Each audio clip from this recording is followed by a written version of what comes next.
Bonjour, bienvenue dans ce nouvel épisode de Sage-Femme Authentique. Aujourd'hui, je suis tellement heureuse en fait de vous proposer une interview d'un témoignage que je trouve vraiment hyper important en fait de connaître, d'entendre, de partager. C'est en fait le témoignage d'une de nos patientes qui a accouché de son premier bébé en siège. Donc avec un bébé en position de siège et qui a accouché de manière tout à fait physiologique. Et je pense que c'est des témoignages qui manquent, qui sont importants à entendre, parce que très souvent, ce qu'on nous propose pour un premier bébé en siège, c'est une césarienne. Donc, je crois que vous avez compris au fur et à mesure des années, si vous écoutez Sage-Femme Authentique depuis un petit temps, que le siège, c'est quelque chose qui me tient énormément à cœur, l'ayant moi-même vécu 2 fois, dans 2 situations totalement différentes, et avec des naissances qui ont été totalement différentes. Clairement, respecter ces naissances autant que les autres, pour moi, c'est essentiel. Et l'information, les témoignages que je vais vous proposer aujourd'hui justement font partie de ces pépites qui méritent d'être partagées et de pouvoir être connues et entendues des parents, des futurs parents qui attendent un bébé qui se présente par le siège. Voilà, bonne écoute.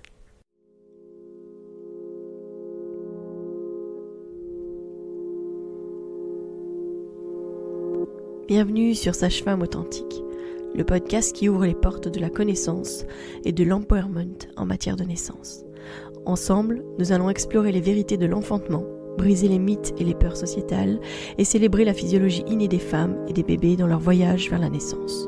Au cœur de chaque épisode, je vous emmène à la découverte des pratiques authentiques des sages-femmes, loin des murs hospitaliers, que ce soit à domicile ou en maison de naissance.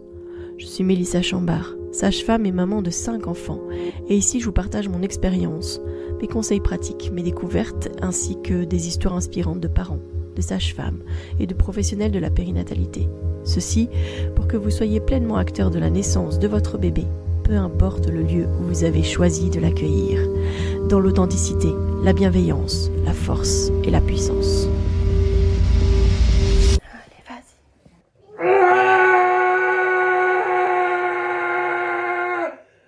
Eh bien, aujourd'hui, je suis ravie d'accueillir Charlotte, qui est donc une collègue sage-femme, mais qui a été justement une de nos patientes, qui a accueilli avec nous son premier bébé. Et je suis ravie de t'accueillir aujourd'hui sur le podcast Sage-Femme Authentique et de discuter avec toi justement de l'arrivée de votre fille, de comment est-ce que ça s'est passé. Est-ce que tu veux te présenter un petit peu et peut-être expliquer comment est-ce que vous êtes arrivée à la bulle? Bonjour Mélissa, merci beaucoup pour l'invitation dans ce podcast. Ça me touche beaucoup de pouvoir raconter mon expérience parce que c'est pas une expérience habituelle, on va dire ça comme ça.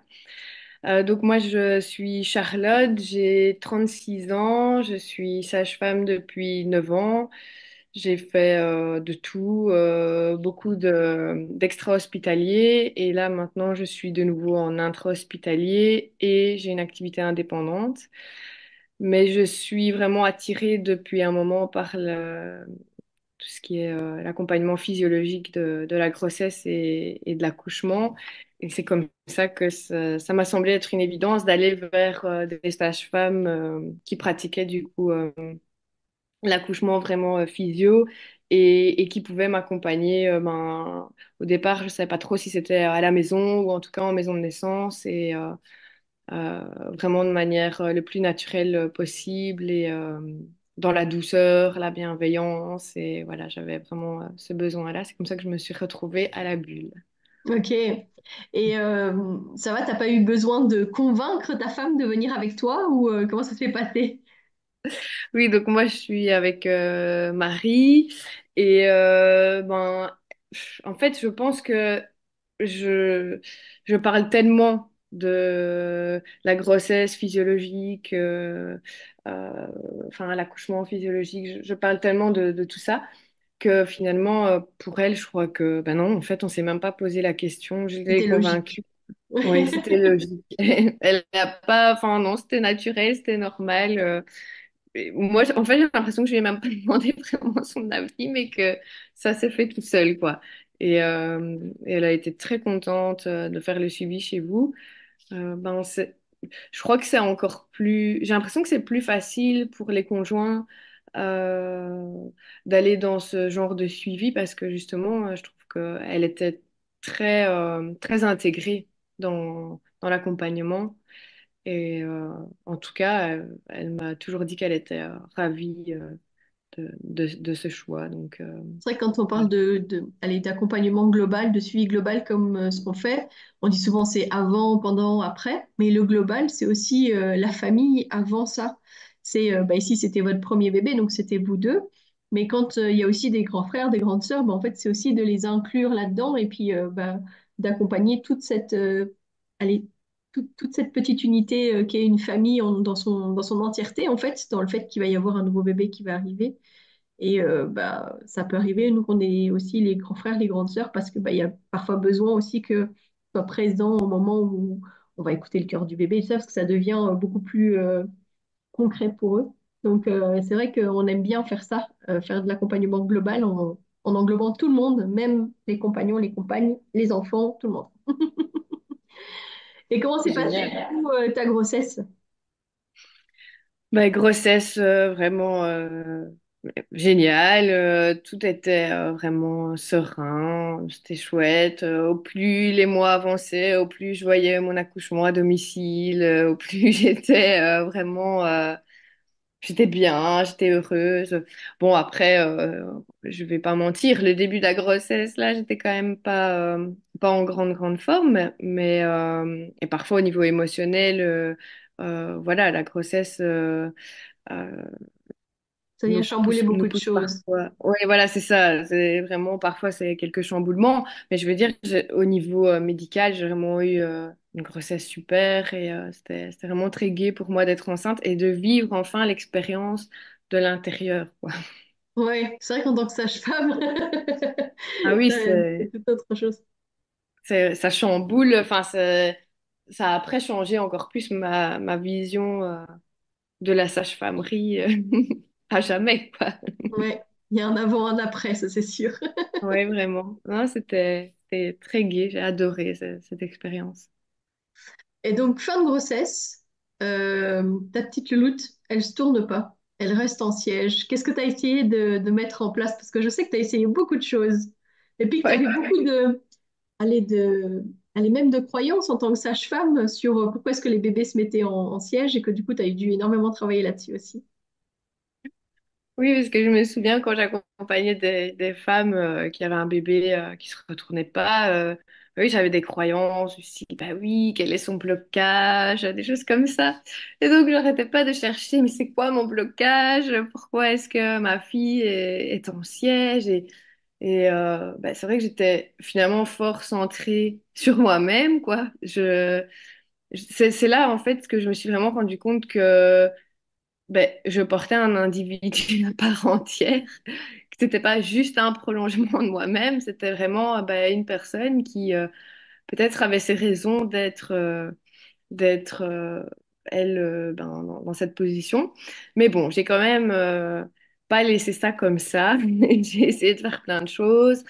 J'ai fait de l'acupuncture, des positions, j'ai fait du quatre pattes pendant des heures, j'ai fait des cumulets à la piscine, j'ai fait des trucs de planche à repasser, le pont, mettre des glaçons dans le fond de mon ventre, de la musique, enfin pour essayer de la remonter. J'ai tout fait. Avec une lumière, essayer de la faire monter avec une lumière, pas de la faire redescendre, pardon, de la visualisation, brûler mes peurs, lui parler, lui expliquer. J'ai tout essayé, jusqu'à même essayer une version. Donc ça, c'est par contre, ça c'était quand même quelque chose de traumatisant.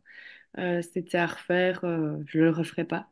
Mais Non. c'est vrai que j'avais tellement il y avait tellement cet accouchement que je voulais que à la bulle, je me disais si ça marche la version, je peux y aller quoi.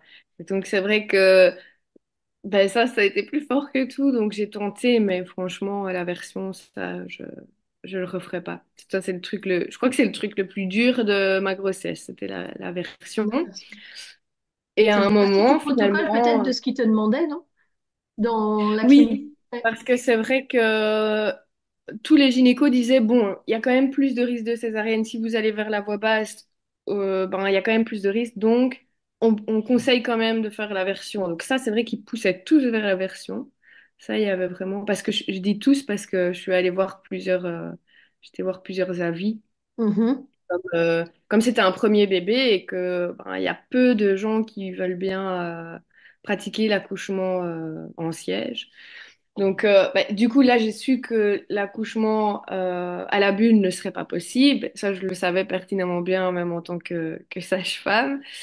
Et donc, du coup, j'ai été prendre mes renseignements dans deux hôpitaux différents. Un plutôt pour une césarienne, on va dire, physiologique, enfin, un peu plus nature, dans la pénombre Une suisse. gentle C-section, quoi.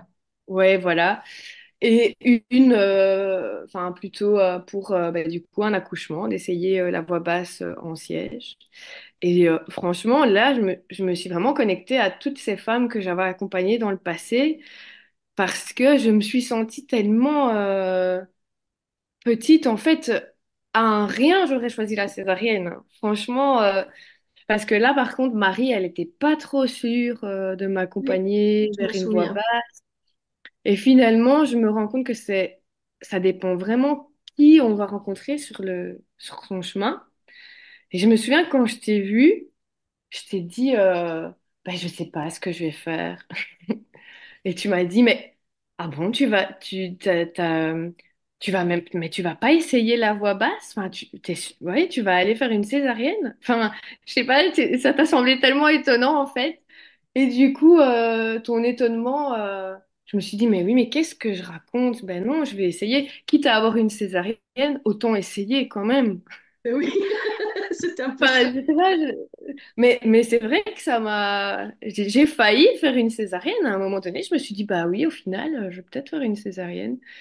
Mais Mais après, ce ouais, qui est toujours évidemment. difficile, c'est que parfois, les équipes médicales, elles nous disent, oui, mais si on fait une césarienne programmée, ben, votre compagne, elle pourra être là, on va pouvoir le faire aménager, etc. Si c'est une césarienne en urgence, je mets des guillemets parce qu'en fait, c'est parce qu'on voit que ça ne fonctionne pas, etc. C'est pas forcément une urgence vitale, mais qu'il va falloir faire une césarienne. Là, on te dit, là, c'est pas sûr, etc. Donc, en fait, on te fait miroiter un truc à, je peux te faire une césarienne parfaite, à nouveau avec des guillemets, ou bah, tu prends le choix d'essayer une voix basse, mais si jamais tu as une césarienne, tu n'auras pas tout ce que je t'ai prévu. En gros, c'est ça. Donc, du coup, C'était ça. ça te met la pression en mode ben oui, mais est-ce que finalement, je préfère pas être sûre d'avoir une césarienne correcte, que si jamais ça va pas et que ma femme peut pas être avec moi, c'est compliqué. Enfin, tu vois, c'est un peu, C'était vraiment ça, en c'est la fait. Ouais. manipulation. Vraiment, mais à Erasme, enfin, à la clinique du siège, ils m'ont quand même dit, oui, mais bon, si on vous fait une césarienne, on va le voir quand même assez rapidement, donc on vous fera pas. Normalement, l'idée, c'est pas de faire une césarienne dans l'urgence ultime. Oui, c'est Donc, ça. justement, on s'arrangera pour que, quand même, on puisse vous faire aussi une belle césarienne. Eux, ils m'avaient Voilà. dit ça. C'est une belle Donc, césarienne. bon, je m'étais dit, quitte à avoir peut-être une belle césarienne, autant quand même essayer une fois passe. Et, euh, et voilà, et finalement, bah, je suis tellement contente parce que ben, enfin, ce qu'on dit, c'est à bonne dilatation, bon siège. Et finalement, c'est ce qui s'est passé pour moi. Malgré que, à la base, au départ, ça a commencé par enfin, tout ce que je voulais pas, c'est-à-dire rompre la poche des os d'abord. Et ben, c'est vrai que en règle générale, c'est mieux que la poche vienne vraiment bien appuyer sur le col avec le bébé quand c'est un siège. Et c'est pas le contexte idéal, quoi, de rompre la poche d'abord. Donc, je me souviens que je t'ai appelée en stress total, en me disant, voilà, j'ai rompu, mais comme si j'allais, je sais pas, vers ma césarienne. Ouais, je crois que tu m'as Et je même me dit souviens j'arrive pas à l'écouter ou un truc dans le genre. Enfin, ouais, oui. j'essayais de l'écouter. Et Marie, elle me disait, mais Charlotte, les gens normaux, ils ont pas ça. C'est bon, t'es pas obligée d'avoir un doptone pour l'écouter. Et puis après, je te disais, est-ce que Mais tu la sens bouger? finalement, Oui. Ah bah voilà, donc ça va. ouais, ouais, vraiment. Et puis toi, tu m'as dit, ben, félicitations, tu vas avoir ton bébé. Ça m'a vraiment... Je me suis remise dedans, en fait, quand tu Ça m'as t'a dit ça. recentré. Et oui, ça m'a recentré de me dire félicitations. Euh, c'était... C'était fou, franchement, de vivre, ouais, de vivre vraiment de l'intérieur. C'était incroyable. C'était vraiment, vraiment chouette. Et puis finalement, ce que j'ai beaucoup apprécié, c'est que, donc déjà, je suis restée un peu quand même à la maison, malgré que ce soit un siège. Donc j'ai quand même pu faire ce que j'avais envie de faire. Et puis à un moment, Marie m'a quand même dit, bon, ben là, je pense qu'il faudrait quand même y aller. Et moi, je râlais vraiment, je disais, non, mais c'est vraiment une honte, je vais arriver à 1 centimètre. Et je l'ai quand même écouté parce que, bon, je me dis, il faut quand même qu'elle se sente bien aussi. Donc, je l'ai écouté, mais je râlais tout le trajet comme un pou de partir. Finalement, j'étais à 5 centimètres en arrivant. Du coup, je me suis dit, ah, peut-être à bonne dilatation, mon siège. Et ça c'est, ben, j'ai accouché 2 heures après, je crois. Ouais, ouais, ça a Parce été que moi, super je t'ai vite, hein. appelé vraiment parce que je voulais pas t'appeler trop tôt, comme une bonne sage-femme. Mais je suis Et arrivée à temps, finalement, j'ai pu voir cette naissance, donc c'était vraiment super chouette. Et tu avais ouais. t'avais eu une prépa par rapport à ça sur place. Tu avais vraiment, allez, il y a Oui, eu j'avais dans, rencontré une sage-femme et c'est vrai qu'il y avait 2, 3 petits trucs qu'elle m'a dit qui étaient sympas parce que c'était des sages-femmes vraiment qui avaient, enfin, je sais pas, une préférence ou je sais pas, en tout cas une formation supplémentaire pour les voix basses en siège. Et, euh, et aussi, ben, ce que je tiens à dire, c'est que quand je suis arrivée, j'ai vraiment senti que on était à l'aise avec cette situation. Vraiment, ben, enfin, personne n'avait peur. Enfin, je me suis sentie vraiment, vraiment bien et je suis vraiment contente d'avoir choisi cet établissement dans ce cadre-là. Euh, et on a respecté tout ce que je voulais. À la limite, bon, c'est vrai que j'aurais pu peut-être avoir envie d'accoucher dans l'eau, mais bon, pour un siège, je savais que bon, fallait pas pousser, il l'aurait quand même pas fait. Enfin, j'étais presque à 2 doigts, quoi. Enfin, ouais. enfin, ils m'ont laissé accoucher dans la position que je voulais. J'ai pas été obligée de faire une péridurale. Enfin voilà, j'ai pu vraiment faire tout ce que je voulais et je suis très contente de comment ça s'est passé en fait, du déroulement. Une, une belle Puis c'était naissance. très chouette aussi que vous m'ayez accompagnée. Ça, je tiens vraiment à vous remercier encore parce que c'est vrai que quand on part dans un accouchement ben, à la bulle, après, ben, on est vraiment attaché quoi à nos sages-femmes et puis là, au dernier moment, on se dit oh purée, en fait, tu sais pas quel gynéco tu vas avoir quand c'est la clinique du siège parce que c'est une équipe. Je sais pas quelle sage-femme. Et donc, le fait de savoir que vous étiez là pour venir, ça, c'était vraiment rassurant. Ah, ça, c'est chouette. Oui. Je pense C'est que vrai que dans c'est la vraiment, mesure du possible, c'est ce ouais. qu'on fait, hein. Enfin, peut-être que tout le monde n'en a pas besoin, mais en tout cas, moi, ça m'a vraiment rassurée. Même si je t'ai appelé au dernier moment, mais rien que de savoir que je pouvais le faire, ben, c'était top, quoi. Ben, en tout cas, moi, ce que je remarque aussi dans la naissance que vous avez eue, c'est que même sur place, on a eu le gynéco qui est rentré dans la pièce, mais qui s'est vraiment mis contre le mur, qui a touché à rien du tout. Donc ça, c'était vraiment génial. Moi, j'ai posé mon téléphone pour que tu puisses avoir la vidéo de la naissance de ta fille. Et en fait, on a fait que t'accompagner et la laisser venir. Donc toi, tu étais à quatre pattes, tu as fait ça super bien. Franchement, un premier bébé magnifique, quoi. Trop bien. Ils ont vraiment fait le hands-off, quoi. Enfin, ils ont Ouais, vraiment rien touché. C'était, ouais. c'était vraiment bien. Super, génial.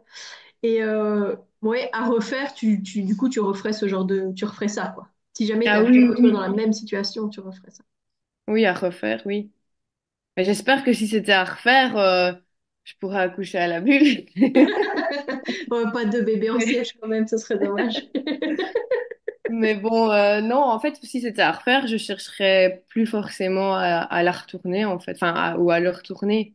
Parce que finalement, ça s'est tellement bien passé comme ça que, ben voilà, je laisserais, je serais plus dans la confiance de me dire, ben c'est OK. Parce qu'en fait, c'est pas une pathologie. Et c'est ça qui était terrible au début, c'était de me dire, c'est pas une patho, mais je peux pas accoucher ailleurs qu'à l'hôpital.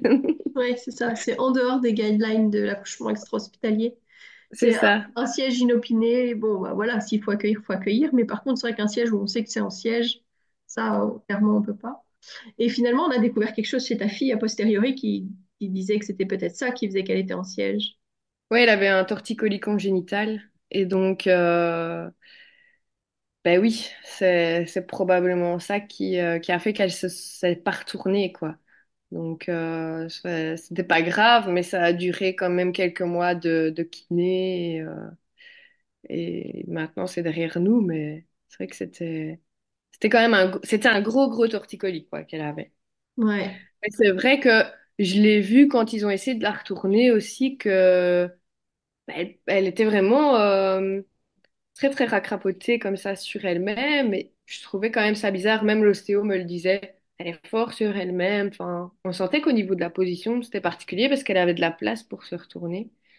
Mais donc, à mon avis, c'était ça. voilà. Donc effectivement, on n'a pas toutes les cartes, on n'a pas toutes les clés. Parfois, les choses, elles viennent ici et elles se disent, ah, mais en fait, c'était peut-être ça aussi. Donc, tu avais raison, c'était un être à part de toi qui n'avait rien à voir avec des craintes ou des peurs particulières. Donc, Mais c'est c'est quelque chose aussi de très positif. se rendre compte que la parentalité, ben, elle commence. Parce que après, toi, tu t'en rends compte quand tu deviens maman que tu maîtrises pas tout. Enfin, parce que voilà, c'est un être qui a sa personnalité aussi. Et j'ai l'impression que ben là, elle a voulu me le faire comprendre un peu avant aussi. Et ouais, peut-être qu'il me fallait ça aussi pour que je me rende compte. Eh ben, en tout cas, merci, merci pour ce témoignage. Merci parce que je pense que c'est hyper important en fait de savoir que c'est possible.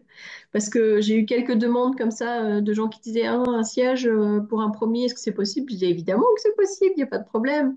Mais il faut aller dans les bons endroits. Et surtout, il ne faut pas hésiter en fait à changer parce que je crois que des fois on sent fidèle un peu à l'équipe qui nous a suivis avant, etc. Et puis, on n'ose pas changer.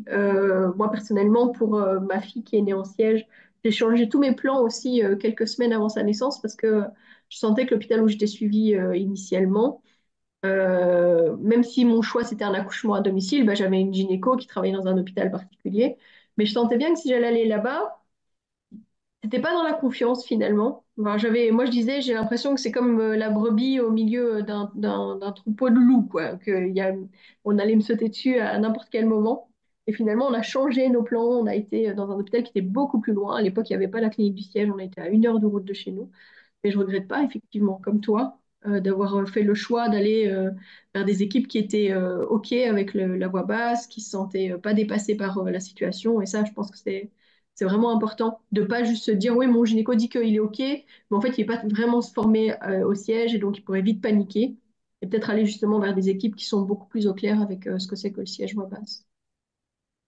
Et nous aussi, on est allé enfin, c'était quand même 1 heure de route, donc Ouais. ça se fait aussi, quoi. Surtout un premier. Parce que moi, j'ai des Euh, endroits, ils disaient, oui, oui, on veut bien le siège voix basse, mais alors, il faut que vous ayez une péri. Mais non, enfin, je veux pas de ouais. péri.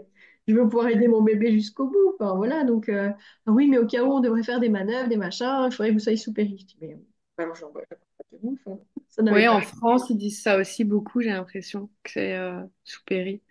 Mais ici, par contre, c'était plutôt l'inverse. Enfin, enfin, en fait, je pouvais faire ce que je veux, mais Il te disait, ça par serait contre, quand même mieux de pouvoir te mettre dans des positions pour aider ton bébé, etc. ah oui, oui, moi, pour moi, c'était clair dans ma tête qu'il n'était pas question d'avoir une péri, ça, je me l'étais dit, mais enfin, eux, ils m'avaient rien dit de particulier. Par contre, le déclenchement, ça, ça aurait peut-être pas pu se faire. Enfin, Mm. enfin, ils préféraient que ce soit spontané, Mm, mm. siège. Eh ben, génial. En tout cas, un grand merci, Charlotte. Merci pour ce partage. Merci pour bah, voilà, de donner aussi bah, peut-être l'espoir à une maman qui est en train d'écouter le podcast et puis qui se dit, ah ouais, mais en fait, je peux le faire, je vais y arriver. Je voulais accoucher physiologiquement et là, avec mon siège, ça va peut-être pas être possible. Eh ben, en fait, c'est possible. Donc, vraiment, merci pour ce partage. Merci à toi. Et puis, ben, on ne sait jamais, peut-être à une autre fois pour un autre contenu. Merci beaucoup, Mélissa, et à bientôt. Voilà, je pense que vous comprenez pourquoi est-ce que je vous dis que c'est aussi important en fait de partager ce genre de témoignages, parce que c'est important en fait de démystifier les naissances par le siège, même pour un premier bébé. Donc merci énormément à Charlotte d'avoir participé au podcast cette semaine.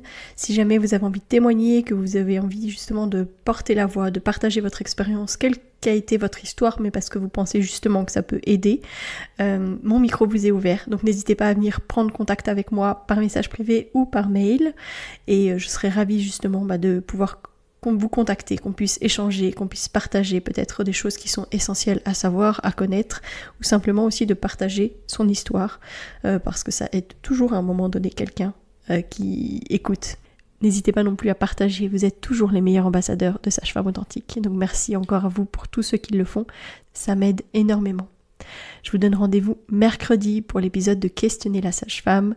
D'ici là, portez-vous bien.